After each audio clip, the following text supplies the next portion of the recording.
बिस्मिल्लाहिर्रहमानिर्रहीम। अस्सलामुअलैकुम। A1 TV के साथ मैं हूँ मोमिना साजिद और मैं हूँ अदील मुमताज। शामिल करेंगे न्यूज़ हेडलाइन। खातून जज को धमकी देने पर इमरान खान को शोकॉज, 31 अगस्त को हाई कोर्ट पेश होने का हुक्म।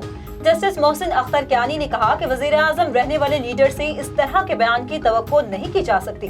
कोई कोर्ट फैसला देगी तो क्या इसके खिलाफ तकरीरें शुरू कर देंगे। बेंच में मजीद जजों को शामिल करने के लिए मामला चीफ जस्टिस को अरसाल कर दिया गया। खैबर पख्तूनख्वा हुकूमत का PDM क़यादत के खिलाफ मुकदमा दर्ज करने का फैसला। इदारों के खिलाफ नफरत अंगेज तकारीर पर पेशावर के थाना शर्की में दरख्वास्त दायर। शहबाज शरीफ, नवाज शरीफ, मरीम नवाज, फजलुर रहमान, राना सनाउल्लाह के नाम शामिल। पब्लिक अकाउंट्स कमेटी का इजलास, आजम खान के वारंट गिरफ्तारी जारी। वजीर आजम के प्रिंसिपल सेक्रेटरी को बाहर जाने से रोकने के अहकामात जारी।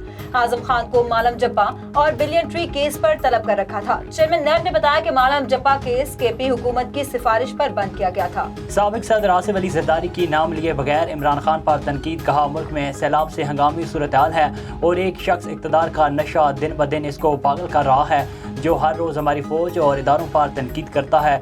अदलिया को देखना होगा कि ये शख्स कानून से बालातर है। हुकूमत को भी अपनी रेट कायम करनी चाहिए। बिजली बिलों में इजाफी टैक्सों के खिलाफ मुल्क भर में एहतजाज। रावलपिंडी में शहरियों ने वापडा ऑफिस का घेराव कर दिया। मुजफ्फरगढ़ में नाकाबिले बर्दाश्त बिलों और महंगाई के खिलाफ धरना। अमीर जमात इस्लामी सिराजुल हक भी धरने में शरीक। अटक में मुश्तिल अफराद ने GT रोड ब्लॉक कर दिया।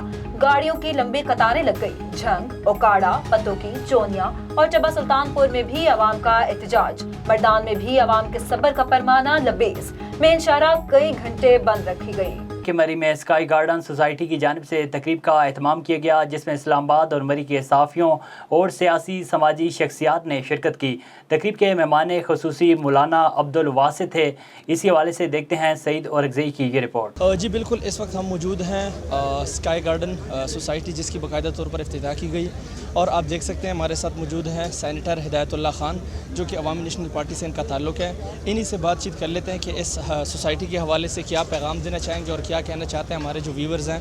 तो जानते हैं हिदायतुल्लाह खान हाजी कि ये क्या शेयर करना चाहते हैं। अस्सलाम वालेकुम। वालेकुम सलाम। मशकूर। सर, आज की जो सोसाइटी की बाकायदा तौर पर इफ्तिताह की गई, आप लोगों ने इफ्तिताह की, खुद शरीक हो गए इफ्तिताही तकरीब में। हमारे जो व्यूवर्स हैं उनके साथ क्या शरीक करना चाहेंगे। बिस्मिल्लाहिर्रहमानिर्रहीम। बहुत बहुत शुक्रिया आपका।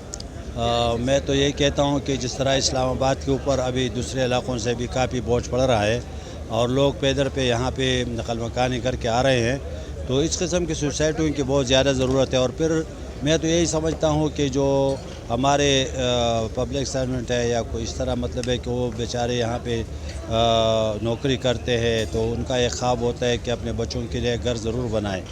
और इसके लिए ऐसी सोसाइटियाँ जो है ना वो बहुत ज़रूरी होते हैं, क्योंकि इसमें JV में ये होता है कि उनको भी काफ़ी हिस्सा मिल जाते हैं, तकरीबन 70%। तो मैं यही कहना चाहता हूँ कि अगर इसी तरह, लेकिन मैं जहाँ पे स्टेज पे मैंने अपनी स्पीच में बता दिया कि भाई ये मुकम्मल होना चाहिए टाइम पे, क्योंकि वो बेचारे रिटायर हो जाते हैं, फिर उसके बाद उसके बच्चे आ जाते हैं, वो जवान भी हो जाते हैं, उनकी शादियाँ होती हैं, तो अगर घर ना हो तो क्या करेंगे। और एक जगह उन्होंने एक उम्मीद रखी हुई है कि हम यहाँ पे होंगे, हम यहाँ घर तमीर करेंगे। तो मैं यही कहता हूँ कि ये जितने भी हजरात हैं, जो चौधरी साहब को भी मैंने बता दिया कि आप लोगों ने टाइम पे कंप्लीट करके देना चाहिए, ताकि लोग उसी के मुताबिक अपने घर बना सके और उसको एक खुशी मिल जाए। और जैसे कि आपको मालूम है, वो कहते हैं कि यह अलग बात है कि तामीर न होने पाए, वरना हर दिल में एक ताजमहल होता है। A1 टीवी से फिल वक्त इतना ही। मज़ीद खबरों और अपडेट्स के लिए देखते रहिए A1 टीवी। A1 टीवी, सब पे नजर, अंदर की खबर।